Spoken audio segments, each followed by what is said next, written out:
My boyfriend called me ugly in front of his friends and dumped me at a restaurant, leaving me to pay for dinner. As he walked away, he loudly said, "A girl like you should be grateful I even dated you." I smiled and calmly waited. This morning, my phone blew up with 13 missed calls. You guys, I'm still processing what happened last weekend. I keep replaying it in my head, wondering if I somehow imagined the whole thing. But nope, my maxed out credit card and the ice cream stains on my couch confirm it was very real.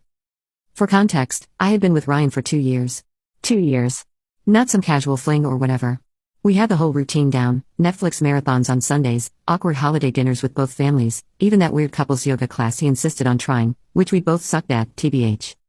Things weren't perfect between us, are they ever? But I thought we were solid. Like, we had talked about maybe moving in together this summer.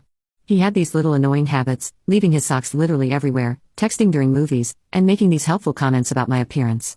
Stuff like, "That shirt makes your arms look bigger," or "Have you thought about trying a different hairstyle?" I always brushed it off as him being honest. Past me was such an idiot. So last Friday, Ryan texted me about this dinner with some work friends. He's never really included me in his work life before, always saying it wasn't professional or whatever, so I was actually excited. I even went shopping for a new outfit, RIP my budget, and spent forever getting ready. I'm talking full YouTube makeup tutorial, the fancy straightener I only use for special occasions, the works. I get to this super expensive restaurant downtown, the kind with tiny portions and no prices on the menu, red flag number 1. Ryan's already there with 2 guys he works with, Leonard and Pablo. The moment I walk up, there's this weird vibe. Ryan barely acknowledges me, just a half stand from his chair and a quick "you were late." I was literally 2 minutes late because parking was impossible. I sit down, and he looks at my outfit and goes, "Oh, you wore that?" Not quietly, either. His friends exchange this look, and I immediately feel my face getting hot. For the record, I was wearing a dark blue dress that I thought looked nice, nothing crazy or inappropriate. I try to laugh it off, like, "Is there a dress code I missed?" But he just shrugs and says they already ordered appetizers. Cool. The next hour is basically Ryan talking about work stuff I don't understand while his friends nod along. Whenever I try to join the conversation, Ryan either talks over me or explains why I'm wrong about whatever I just said. At one point, I mentioned something about a customer at my store and Ryan interrupts with, "She doesn't really get how things work in the real business world," with this dismissive wave. Like retail isn't a real job. I've been a manager for 3 years. I'm sitting there, getting more uncomfortable, wondering if Ryan's always been this condescending and I just never noticed, or if he's showing off for his friends. Either way, not a great look. Then Leonard asks how we met, and I start telling the story about how his co-worker Vanessa, my best friend, introduced us. Ryan cuts me off mid-sentence and says, "Yeah, Vanessa felt bad for her. I was doing a favor, really." Then laughs. You guys, my stomach literally dropped. That's not even close to how it happened. Vanessa had actually warned me about Ryan's ego before setting us up but said he was a good guy underneath it all. Spoiler alert, he wasn't. I excuse myself to the bathroom, mostly so I don't cry in front of them. I'm in the stall texting Vanessa like, "WTF is happening?" when I get a notification that Ryan just tagged himself at this restaurant on Instagram with Boys Night Out. Like I'm not even there. Vanessa calls me immediately, but I send her to voicemail because I don't want the guys to hear me crying. I splash some water on my face, fix my makeup, and give myself this sad little pep talk in the mirror about getting through dinner with dignity. When I get back to the table, they're all laughing about something but stop abruptly when I sit down. Awesome. The waiter brings our main courses, and Ryan keeps making these jokes about my food choice. I ordered pasta, one of the less expensive options because I was already worried about the bill, and he keeps saying stuff like, "Carb loading for a marathon?" And that's a bold choice for someone with your body type. Each comment feels like a little paper cut, and they're adding up fast. At this point, I'm barely eating, just pushing food around my plate and counting the minutes until I can leave. Then Pablo asks Ryan about some presentation, and Ryan launches into this whole story about how his boss loved his ideas and he's basically running the whole project now. Something clicks in my brain. The week before, Ryan had been stressing about this same presentation, saying his portion was only 5 minutes and he was nervous. Now, suddenly, he's the star? It's like he's living in some alternate universe where he's the main character. Then the bill comes. The waiter sets it on the table and Ryan picks it up, looks at it for a second then slides it over to me. I think he's just showing me the total, but then he says, "And I will never forget this." You know what? I don't think this is working. I stare at him, waiting for the punchline. There isn't one. I've been trying to make this work, but I'm just not attracted to you anymore. I think we should break up. In the middle of a restaurant. In front of his friends. After 2 years together. Who does that? I'm completely blindsided. Are you serious right now? This is how you want to do this? He stands up, grabs his jacket and says, "A girl like you should be grateful I even dated you this long.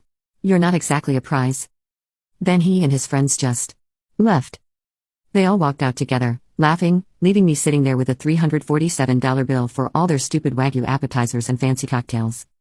The waiter came over with this look of pity that made everything 1,000 times worse. I paid the bill with my credit card, which I'm still paying off from Christmas, yay, and somehow made it to my car without completely falling apart. I called Vanessa from the parking lot, sobbing so hard she couldn't even understand me. At first, she came straight to my apartment with a pint of Ben & Jerry's and a bottle of wine, the real MVP. Between ugly crying and stress eating cookie dough, I told her everything. She was livid, like I had to talk her out of driving to Ryan's place and causing a scene. That's when she got weird. She kept asking questions about what Ryan had said about work, the project he mentioned, his role in the company. Finally, she was like, "Sabrina, I don't know how to tell you this, but Ryan isn't who he says he is at work." Turns out, Ryan isn't some hotshot marketing guy about to get promoted. He's an assistant who makes coffee runs and schedules meetings. All those business trips? Complete fabrications. The big presentation he was just doing the slides for, the actual team did the work. The fancy title on his LinkedIn? Total fiction. I felt like such an idiot. For 2 years, this guy had been lying about basically everything, and I never questioned it. What else had he been lying about?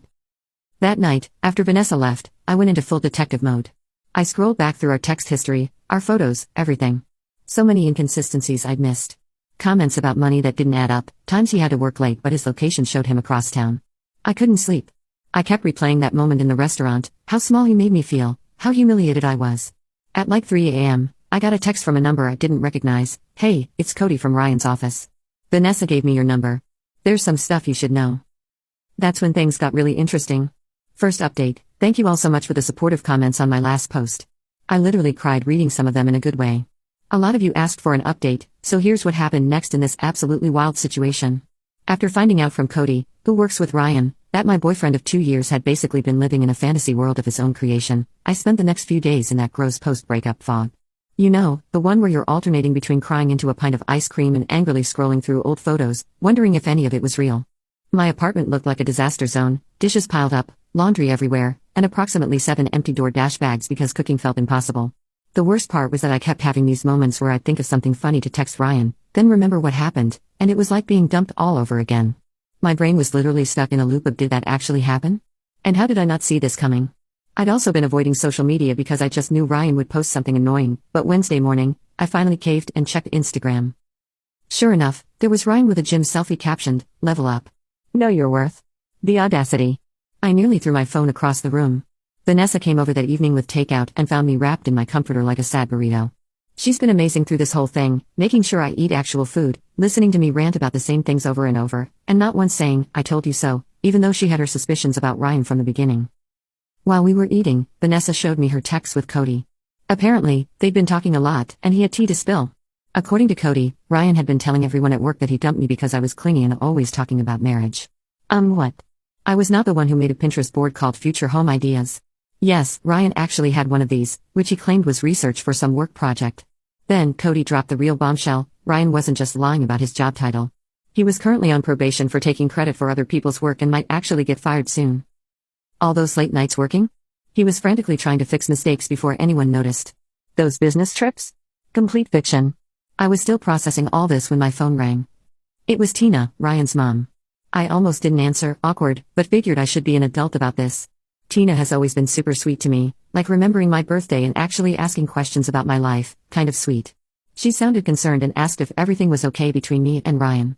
Apparently, he told his family we had a little fight but everything was fine. A little fight? The man publicly humiliated me, dumped me in front of his friends, and stuck me with a massive bill. I tried to keep it vague, saying we were taking some space because I didn't want to put her in the middle. Then, she mentioned Ryan's birthday dinner on Saturday and how the whole family was looking forward to seeing me there. You guys, I nearly choked on my low name. Ryan had told his family we were still together and that I was coming to his birthday dinner. The dinner was at his parents' house, and apparently, he told them we had big news to share. After hanging up, I sat there in shock while Vanessa looked at me like I'd grown a second head. She was like, is he delusional or just a pathological liar? Honestly, I was wondering the same thing. That's when we came up with the plan. I wasn't going to just ghost his family. They'd always been kind to me and they deserved to know what kind of person Ryan really was. But I also wasn't going to cause a scene or be vindictive. I would simply attend the dinner as invited and let the truth come out naturally. The next day, Cody met me for coffee, slightly awkward since we'd only met through Ryan, but he turned out to be really chill. He confirmed everything and added even more details about Ryan's work lies. The team Ryan claimed to lead was actually just him and 2 interns. The big presentation he was in charge of last month? He was just operating the slideshow while his boss presented. Cody seemed genuinely upset on my behalf, saying he'd always thought Ryan's stories about me seemed off. Apparently, Ryan would come to work complaining that I was high maintenance when, in reality, I was paying for most of our dates toward the end because Ryan claimed to be between paychecks, which I now realize probably meant he was terrible with money. Midway through our conversation, Cody got a text from their boss asking if he could come in Saturday evening to help with some emergency project. Cody was bummed because he'd had plans, but then I had an idea. What if Cody needed to drop something off at Ryan's parents' house during the birthday dinner? The timing would be perfect. As we were figuring out the details, my phone buzzed with a text from Ryan, the first one since the restaurant disaster. It just said, "We need to talk about what happened." I might have overreacted. Might have? I showed Cody, and he nearly spit out his coffee. Overreacted is when you get annoyed about someone being late, not when you publicly humiliate your girlfriend of 2 years and stick her with a $300 bill. I didn't respond. Let him sweat. The next 2 days were a blur of preparation. I wasn't going to this dinner unprepared. I dug through old texts, finding all the lies, dates when he claimed to be at work, conferences that didn't exist, stories about coworkers that Cody confirmed were fabricated. Even photos Ryan had posted of himself at work events that were actually just downloaded from the company website. Friday night, Vanessa came over to help me pick an outfit. Not going to lie, part of me wanted to show up looking amazing just to spite him, but we decided the best approach was to look nice but not like I was trying too hard. We settled on a simple black dress that Ryan once said made me look average, which now I realize was his weird attempt to put me down because I got compliments whenever I wore it. I barely slept Friday night. What if this backfired? What if his family took his side? What if I froze up and couldn't go through with it? By Saturday morning, I had chewed my nails down to nothing and gone through about 17 different scenarios in my head. Around noon, Ryan texted again. "Looking forward to seeing you tonight. Where's something nice? My parents are excited." I didn't respond to that either. Let him think whatever he wanted. I spent the afternoon getting ready with a weird mix of dread and anticipation. Vanessa helped me with my hair and gave me a pep talk when I started to lose my nerve. At 5:30, I got in my car and headed to his parents' house. I had to pull over once because my hands were shaking too much to drive safely. I sat there for a minute, doing those breathing exercises from that meditation app I downloaded months ago but never actually used. What was I doing? Was this crazy? Maybe I should just block Ryan on everything and move on with my life like a normal person. But then I thought about him sitting there at his birthday dinner, probably telling everyone some fake version of our relationship, maybe even making himself the victim somehow, and my resolve hardened. I pulled up to his parents' house at 6:15, fashionably late, which I knew would annoy Ryan. There were several cars already in the driveway, looked like the whole family was there. I checked my makeup in the rearview mirror, took one last deep breath, and walked to the door. Ryan's dad opened it with a big smile and a hug, ushering me inside. The house smelled like Tina's famous pot roast, and for a second, I felt a pang of sadness. I genuinely liked Ryan's family, and this would probably be the last time I'd see them. I rounded the corner into the living room, and there was Ryan, drink in hand, mid-laugh at something his cousin said. He froze when he saw me, clearly not expecting me to actually show up despite what he told his family. The look on his face was, well, priceless, TBH. For a split second, panic flashed across his features before he composed himself and came over with his fake smile. He gave me a stiff hug and whispered, "You actually came. We need to talk. Privately." I just smiled and said, loud enough for everyone to hear, "I wouldn't miss your birthday for anything. Especially since you've been telling everyone we had big news to share." The color drained from his face. Tina clapped her hands excitedly and asked if this was what she thought it was. Ryan's sister gave me a knowing look. His dad started joking about finally getting grandkids. Ryan gripped my elbow a little too tight and tried to steer me toward the hallway, but his mom called out that dinner was ready and everyone needed to sit down. As we all took our seats around the dining table, with Ryan nervously watching my every move, my phone buzzed with a text from Cody. "On my way. 15 minutes out." Ryan leaned over and hissed, "What are you doing here?" I thought after the restaurant.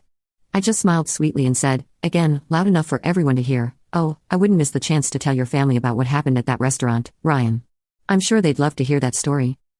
The look of absolute panic on his face as his mom started bringing out the food?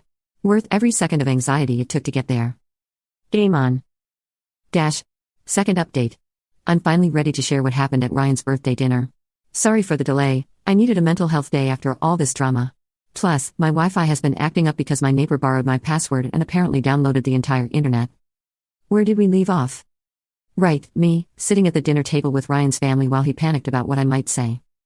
So there I was, surrounded by Ryan's family, his parents, Tina and Ralph, his sister Kayla, his grandma, and 2 cousins whose names I always mix up. The table was loaded with Tina's famous pot roast, those buttery mashed potatoes I've literally dreamed about, and a fancy salad that nobody was going to eat but everyone would pretend to appreciate. The first 20 minutes were straight up awkward. Ryan kept trying to control the conversation while shooting me these warning glances.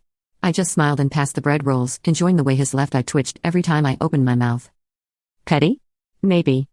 Satisfying? Absolutely. Tina kept the conversation flowing, bless her. She asked about my family, my job, the usual small talk. When she mentioned how proud they all were of Ryan's big promotion, I nearly choked on my water. I glanced at Ryan, whose face had gone the exact shade of the beets on the table. Ryan jumped in, talking about how his team was crushing their targets and how his boss was practically grooming him for senior management. I just nodded along, watching him dig himself deeper with each word. Ralph, who's always been the quiet type, suddenly asked Ryan about the Johnson account. Apparently, Ryan had been telling his dad about some huge deal he was supposedly leading. Ryan's answer was so vague it could have been a horoscope, something about strategic pivots and leveraging core competencies that literally meant nothing. His sister Kayla caught my eye across the table. She's always been the skeptical one in the family, the type to Google facts during arguments and call people out on their BS. She raised an eyebrow at me, like, is he for real right now? That's when Tina brought up the future. She asked us about our big news and whether it had anything to do with us taking the next step.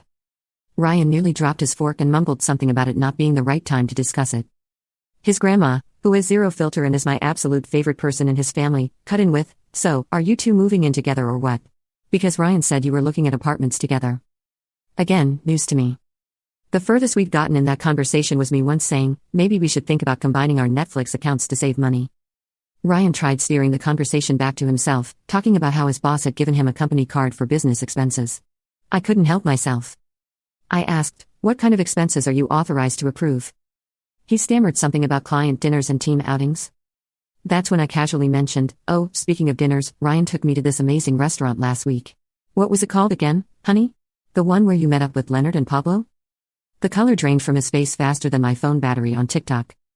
Seriously, my phone can't handle more than 20 minutes of scrolling before dying. Anyone else?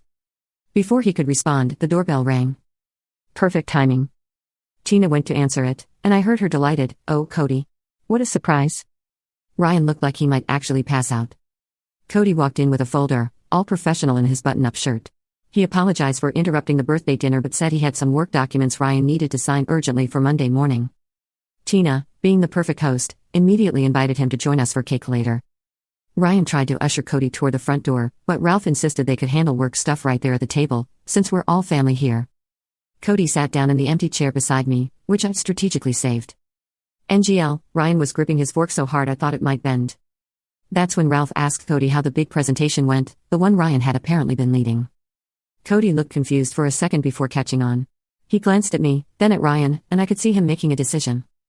Cody said the presentation went well, but clarified that their boss had delivered it, with Ryan and the team providing support. Ralph looked confused and said, that's not how Ryan described it. I jumped in, because I'm messy like that, and asked Cody about Ryan's promotion. Poor Cody looked so uncomfortable, caught between loyalty to a coworker and not wanting to lie to an entire family. He fidgeted with his napkin and said something vague about company restructuring. Ryan interrupted with this fake laugh and tried changing the subject to sports or whatever. But his sister wasn't having it. She asked Cody point-blank what Ryan's current title was. The silence that followed was like that moment when you drop something in a public bathroom, everyone hears it, but no one wants to acknowledge it. Cody looked at Ryan, who was silently pleading with his eyes, then at me. I nodded slightly.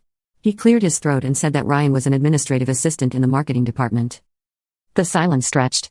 Ralph put down his fork slowly. His grandma made this little H sound.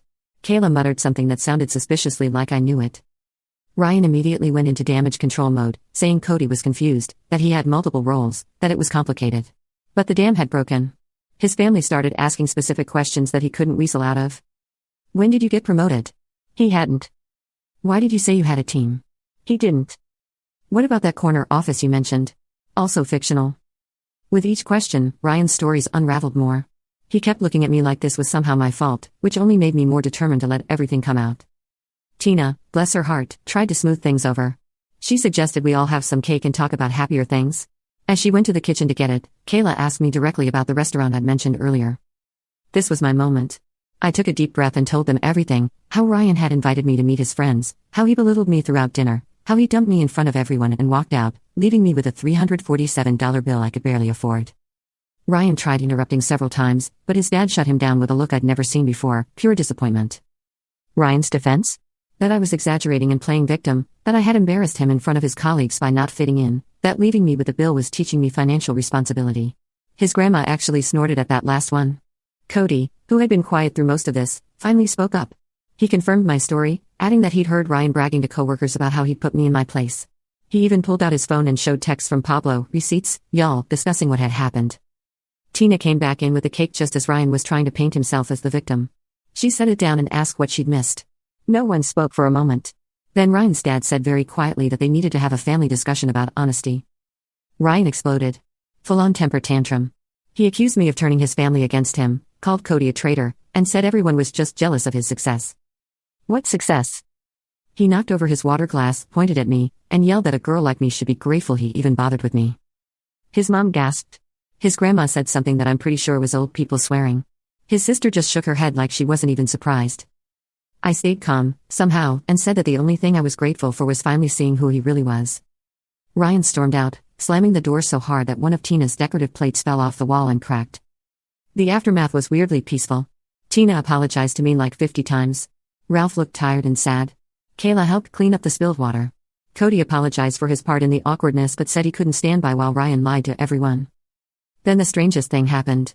Instead of asking me to leave, they insisted I stay for cake. We all sat there, Ryan's ex-girlfriend, his coworker, and his family, eating birthday cake without the birthday boy. In any other situation, it would have been the most awkward thing ever, but somehow it wasn't. After cake, I helped Tina clean up in the kitchen. She kept apologizing, saying she had no idea Ryan had been lying about so much. She seemed genuinely heartbroken, not just about what he'd done to me but about who her son had become. I felt bad for her, TBH. No parent wants to realize their kid is, well, kind of terrible. She asked me quietly if there had been signs before. I admitted that looking back, there were red flags I'd ignored because I wanted to believe the best about him. When I was getting ready to leave, Ryan's dad pulled me aside. He thanked me for my honesty and apologized for what his son had done. He seemed so defeated, like he was trying to figure out where they'd gone wrong in raising him. I assured him it wasn't their fault, Ryan had made his own choices. Cody offered to walk me to my car, probably sensing I needed a moment to process everything. As we walked down the driveway, he mentioned that Ryan had been having problems at work for months, taking credit for other people's ideas, lying about his contributions, even faking emails from clients. He was actually on his final warning before potential termination. Suddenly, Ryan's desperate need to appear successful made a twisted kind of sense. His whole identity was built on this fake image of success and status. When I thought about it that way, I almost felt sorry for him. Almost. I thanked Cody for backing me up and drove home in a weird state of emotional exhaustion mixed with relief, like when you finally take off an uncomfortable bra at the end of the day. Sorry for the weird analogy, but y'all know what I mean. When I got home, I had 3 missed calls from Vanessa, wanting updates. I was about to call her back when my phone buzzed with a text from Ryan. You've ruined everything. This isn't over. I didn't respond. Just blocked his number and made myself some tea. I should have been scared or upset, but honestly, I just felt tired. And maybe a little proud of myself for standing up to him. I thought that was the end of it. I really did. But this morning, my phone blew up with 13 missed calls, from Ryan's mom, his sister, Cody, and several numbers I didn't recognize. Something had happened overnight. And based on the increasingly frantic voicemails, Ryan had completely lost it. Last update, I'm finally ready to explain about those 13 missed calls. Thanks for being patient while I processed everything that happened. Also, sorry for the delay, my laptop decided to do a surprise 4-hour update right when I sat down to write this. So, where were we? I woke up Sunday morning after the birthday dinner disaster to find my phone blowing up with calls from Ryan's family and Cody. At first, I legit thought someone had died or something. My stomach did that awful dropping thing as I scrolled through the notifications. 5 missed calls from Tina. 3 from Kayla. 2 from Cody. 3 from numbers I didn't recognize. I called Tina back first because she seemed the most worried, based on her voicemails, which were just variations of Sabrina, please call me as soon as you can. She picked up on the first ring, sounding exhausted. Apparently, after Ryan stormed out of the birthday dinner, he'd gone on a complete bender. He'd shown up at his ex-girlfriend's apartment at 2 a.m., drunk and ranting about how I'd ruined his life. The ex, who I didn't even know existed, TBH, was understandably freaked out and called Kayla, who had to go pick him up. But that wasn't all. Ryan had also spent the night sending unhinged messages to practically everyone we knew. He texted Cody, threatening to ruin him at work, LOL, good luck with that when you're about to get fired. He posted a long, rambling Facebook status about how he was surrounded by snakes and that people would regret betraying him. Most concerning? He posted my address in a private message to his friend Pablo, saying he was going to make me pay for humiliating him. Pablo, who apparently has some moral compass, immediately called Tina and forwarded the message, which is why she was trying so desperately to reach me. I was sitting on my couch in my ratty old pajamas, hair still in yesterday's messy bun, trying to process all this information. While Tina apologized approximately 50 times for her son's behavior. I should have been scared, I guess, but honestly, I just felt tired, like when your phone is stuck at 1% battery for hours, just waiting for it to finally die so you can charge it and move on. Tina insisted on coming over just to make sure I was okay, which was super sweet but also made me panic clean my apartment. Nothing motivates tidying up like knowing someone's mom is about to see your living space, am I right? I was literally throwing dirty laundry into my closet and scrubbing dried toothpaste off the bathroom sink when my doorbell rang. It wasn't just Tina. Kayla was with her too. They brought coffee and those little pastries from the bakery near their house, which, not going to lie, might be what I miss most about being with Ryan. We sat at my tiny kitchen table with a wobbly leg that I've been meaning to fix for months, and they filled me in on the Ryan situation. According to Kayla, this wasn't the first time Ryan had lied about his life in college.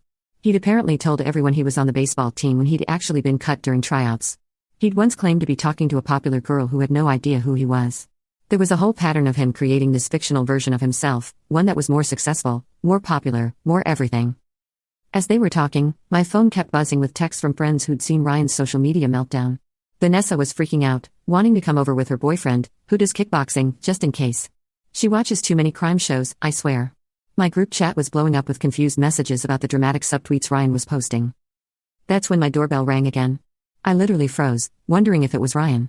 Kayla peeked through the blinds and let out a long breath. It was Cody. Apparently, Ryan had been blowing up his phone all morning too, and Cody wanted to warn me in person since Ryan had mentioned paying me a visit. So there we all were, me, Ryan's mom, his sister, and his co-worker, sitting in my living room on a Sunday morning, trying to figure out what to do about this man-child throwing a tantrum because he got caught in his lies. If it wasn't so stressful, it would have been hilarious. Like, imagine explaining this situation to someone who wasn't there. Cody mentioned that their boss had already gotten wind of Ryan's social media tirade. Someone had screenshotted and forwarded it, so Monday at work was going to be interesting. Kayla was worried Ryan might do something stupid if he lost his job on top of everything else. That's when my doorbell rang again. This time, it was the building manager, looking super awkward. Apparently, Ryan had been downstairs making a scene in the lobby, demanding to be let up to my apartment. The manager had refused, bless him, and threatened to call the police, at which point Ryan had stormed off, but not before yelling that I was lying loud enough for the entire first floor to hear. Tina looked devastated. She kept apologizing and saying she didn't know where they went wrong with him. I felt terrible for her. Imagine realizing your adult son is basically a walking red flag. Kayla was more practical, suggesting I document everything just in case Ryan's behavior escalated. We were all sitting there trying to figure out what to do when my phone buzzed with a notification. Ryan had tagged me in an Instagram story. Against my better judgment, and everyone in the room telling me not to look, I opened it. It was a photo of me from early in our relationship, sleeping on his couch with my mouth open, captioned, "Miss Perfect who ruined my birthday isn't so perfect. A girl like you should be grateful anyone took pictures of you at all." Like, that was his big revenge? A slightly unflattering photo from 2 years ago? I actually laughed out loud, which wasn't the reaction Tina was expecting, but honestly, if that was the worst he could do, I was going to be fine. Just as we were discussing next steps, there was a loud pounding on my door. We all jumped. Then we heard Ryan's voice, slurring slightly. "I know you're in there. Open the door." Cody immediately stood up like he was going to confront Ryan, which was sweet but unnecessary. I was already calling the building security guard, perks of a slightly more expensive apartment building. Ryan kept pounding and yelling, and I could hear my neighbor's door open as she came out to see what the commotion was about. By the time security arrived, Ryan had moved on to kicking the door. The security guard didn't mess around. He told Ryan to leave or he'd call the police. There was some back and forth that I couldn't quite make out, then. Silence. The guard knocked gently and let me know Ryan had left the building but was still in the parking lot, possibly waiting. Tina was mortified. She insisted on going down to deal with her son herself, and honestly, I was happy to let her. She was so upset that Ralph, Ryan's dad, had to come pick them both up. The whole situation was just sad. After they left, Cody and I sat on my couch in stunned silence for a bit. He finally broke it by asking if I had any alcohol, which felt like the appropriate response to the morning we'd had.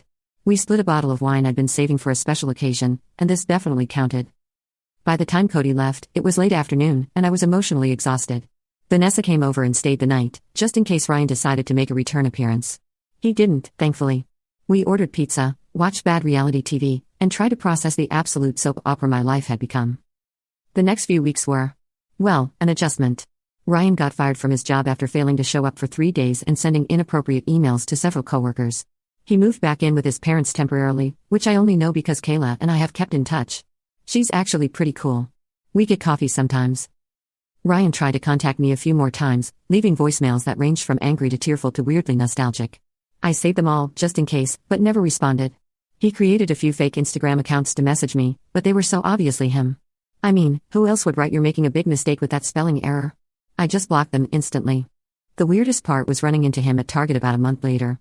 I was in the home section, looking at shower curtains, and suddenly there he was, holding a pack of socks and looking like he hadn't slept in days. We made eye contact, and for a second, I thought he might cause a scene. Instead, he just turned around and walked away, leaving his shopping basket right there in the aisle. That was 3 months ago now. Ryan eventually moved to his uncle's place in another state, according to Tina, who still sends me holiday cards, which is sweet but awkward. His social media has gone suspiciously quiet. Kayla thinks his parents finally cut him off financially until he gets therapy. As for me? I'm doing pretty good, actually. My apartment finally feels like mine again now that I've rearranged the furniture and replaced the stuff that reminded me of Ryan. The strangest outcome of all this might be my unexpected friendship with Cody. We're not dating or anything, though Vanessa keeps trying to make that happen, but we grab lunch sometimes and text about stupid TikTok videos. It's nice having someone who witnessed the whole Ryan saga and understands why I now have trust issues the size of Texas. Looking back at everything, I'm not angry anymore. Well, not just angry. I'm also weirdly grateful. Not for dating Ryan, definitely not that. But for finding out who he really was before things went further. Imagine if I'd moved in with him or something. Shudder.